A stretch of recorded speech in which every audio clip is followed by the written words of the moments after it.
million jobs that could be lost in India on account of the fallout of the COVID-19, given the fact that nearly half of India's export sector orders are getting cancelled. Units as well are unable to pay their loans due to the pandemic and lockdown.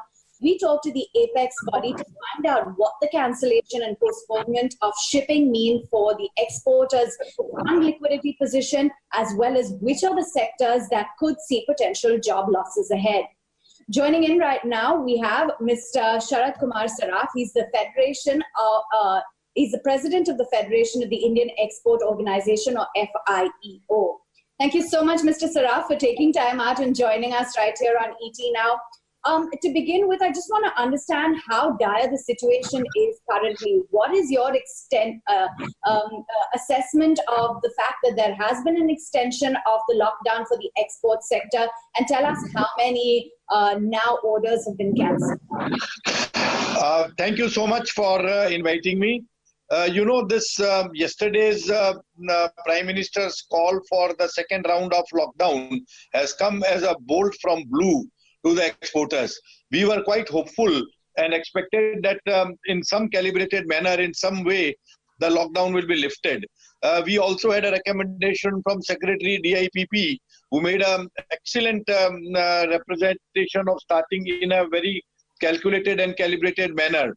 Now you see, the completely jamming the entire economy has given a wrong message in the world.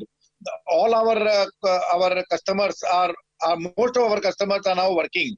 The US, all over Europe, UK, Australia, the factories are working. Italy factories are working. So we are getting inquiries, and now our customers are feeling very jittery. They are feeling very nervous, and they feel that India may not be a reliable supplier. And China, in the meanwhile, have increased the production capacity by almost 30%. Now, all the factories in China are working full steam, and we are likely to lose the order to China. And once we lose the order to China, I don't think there is any way of getting it back. It's going to be very tough. So not only the exporters have lost all the orders, the cash flow is absolutely zero. There is nothing in the bank or in the balances, and we are in a very bad shape. I think closing of lockdown, 100% lockdown, is really not serving any purpose. It is rather self-defeating. It is a medicine more dangerous than the disease itself. We have here Dharavi and Varli, Kolivada area in Mumbai, which has the highest population density in the world. There are people living 8 to 10 in a small room.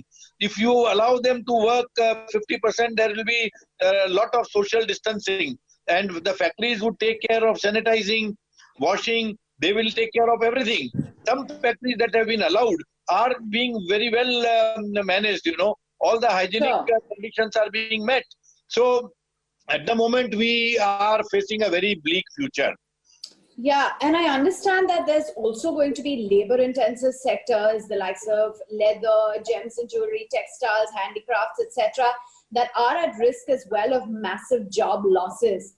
Can you just tell us a little bit more about the sectors that are likely to be hit and the extent of the cancellation of orders? Are they transient in nature? Do you think that after we see the lifting of the lockdown, things could get better, or it could continue to get worse? You see, all the consumer goods sectors like gem and jewelry, leather, apparels, electrical items, all of them have seen the order cancellation to an extent of 90% to 100%. And the labor is also now gone back home. Most of the migrant labor have managed to sneak out. It is going to be very difficult for them now to start on the 3rd May, as the Prime Minister has said. I don't know whether they will allow exporters to start even on 20th April. Now the situation is, very scary. So these sectors are going to be the worst hit. And China, as you know, is expert in producing consumer goods. They are the manufacturers of consumer goods for the world. And we will lose all the business. Even if they were to restart, I am not sure how they will restart. If the Prime Minister allows the restarting of exporting units even, let's say, on 20th April, I am not sure whether half the units will be able to restart. There will be it will take a long time for them to, put the resources together in order to start. Yeah.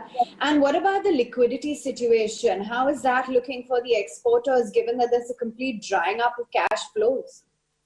No, apart from cancellation of order, another major jolt to the exporter has been the non-payment of the even past dues. The customers are simply not paying up. They are making one excuse or the other. The banking system itself is also in a very bad shape at the moment. Whatever orders were shipped out, we are not able to submit the documents to the bank, and we are not able to negotiate the documents. So there is absolutely no cash flow. On the other hand, the government wants us to pay the wages. I do not know from where the wages are going to come. We are not able to pay the electricity bills. We are not able to make any statutory payments. Where the wages will come from, I don't know. So world over, the governments have announced economic package. It is very surprising that our government is silent on any economic package. There is not even a hint that some package could be forthcoming in future. All over the world, the governments are also helping in payment of wages. And we have seen the US government, Australia is given 6 months salary for keeping the jobs. UK, Germany, everybody is, every government is supporting in payment of wages. I don't think exporters have the capacity to pay the wages. I do not know from where the money will come. Yeah, certainly. And you've also spoken about the kind of impact that this labor force, the kind of labor force that this market employs. You told us about the migrant workers. So give us a sense and, tell us how some of the smaller players are coping with this. No, the smaller players are worst hit. They were dependent on the migrant labor, and now migrant labor has lost all the faith in the government. And yesterday, we had this terrible incident in Bandra, where thousands and thousands of labor poured in with the hope that the trains would be running. And they were quite right in the hope, because the lockdown was to be lifted on the 14th. And they were rightly under the impression that, well, something will start and they'll be able to go home. Now the migrant labor are all very homesick. They are starving, and they are living in a terrible condition.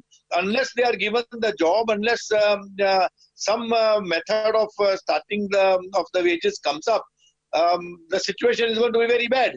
Particularly for MSME, it is going to be terrible. And it is very surprising that our government has not come up with any economic package, nor there is any hint from any quarter of the government that there would be some support to the industry.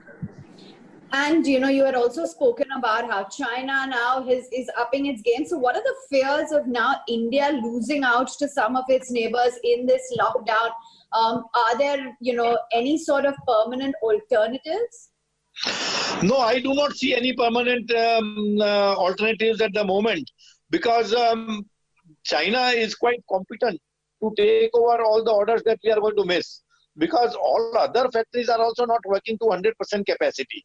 Everybody is working at 40-50% capacity. So China is able to meet that much capacity. China is working 100%.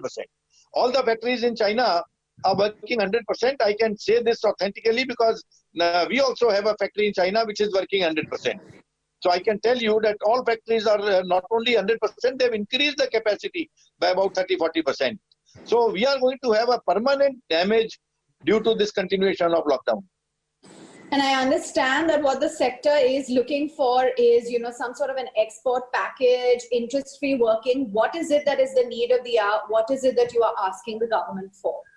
We have already submitted our request consisting of 10 points.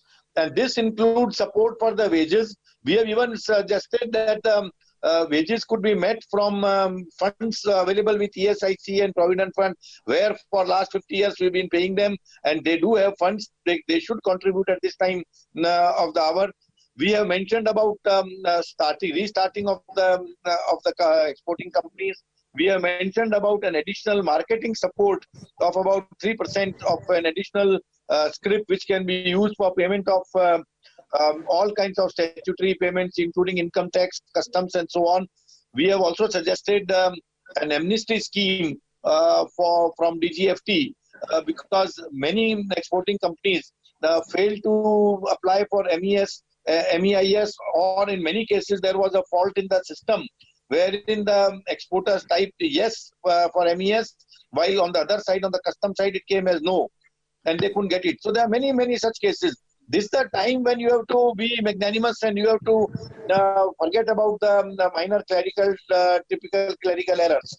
So we have given them a whole list of 10 points, which basically addresses also our issue of cash flow. You see, it is we are really surprised that the banks are not even taking heed of the call given by the governor of RBI. RBI governor came on board on the television, and he publicly and gave made several announcements. But on 31st March, the banks promptly debited the accounts. This was this again. These are the things which are giving us many shocks, and I do not know whether the promoters or the owners, they want to really start their business again. Mr. Saraf, appreciate you taking the time out. Thank you so much for joining in. So painting a very gloomy picture when it comes to the export sector. As you said, withstanding so many shocks, one wonders how long they will be able to sustain. And it is looking like there will be massive job losses, massive NPAs, and it will be a long